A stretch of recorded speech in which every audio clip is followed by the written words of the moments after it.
আজকে আমার সাথে এইটা হয়ে যাবে আমি তো ভাবতেই পারিনি। সকালবেলা ঘুম থেকে উঠে দেখলাম আমার মার অলরেডি পুজো দেওয়া কমপ্লিট। বেসিক্যালি আমাদের বাড়িতে সকাল সকাল পুজো দেওয়া হয়ে যায়। পরে আমি ঘুম চোখে করে নিই আমার ব্রাশটা, ঘুম তো আমার ভাঙতেই চায় না। তারপরে আমি খেয়ে নিয়েছি সেই উষ্ণ গরম জলটা, যার মধ্যে ছিল লেবু আর মধু।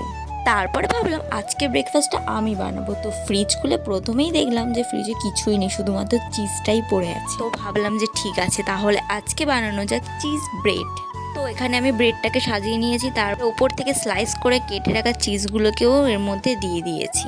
তারপরে একটা প্যানের মধ্যে এইগুলোকে ভালো করে আমি সেঁকে নিয়েছি। ব্যাস ব্যাস গাইস, আর কিচ্ছু করার দরকার নেই, আমাদের তৈরি চিজ ব্রেড। আর আমি এখানে ব্রেডের সাথে আরও দুটো লাড্ডুও নিয়ে নিয়েছি। আর ওই যে চিজগুলোকে স্লাইস করে কাটতে গিয়ে আমি তো আমার নিজের হাতটাই কেটে ফেলেছি গাইস, না খুব ব্লাডও বেরোচ্ছিল ওখান থেকে।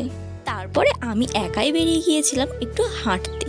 তো হেঁটে হেঁটে বাড়ি ফিরতে ফিরতে দেখি না সন্ধে হয়ে গিয়েছে। আর সন্ধেবেলা ঠিক এইরকম টাইপের ঝড় উঠেছিল গাইস, লাইক কাল বৈশাখী। আর হ্যাঁ, ঝড় বৃষ্টি হবে আর কারেন্ট যাবে না, এটা তো হতেই পারে না। তো কারেন্ট চলে গিয়েছিল, তার মধ্যে আমি আর মা চিপস খাচ্ছিলাম। আর তারপরে এই যে আমার মা এখানে শুয়ে শুয়ে ফোন ঘাটছে আর আমিও আমার নিজের মতো ফোন ঘাটছি।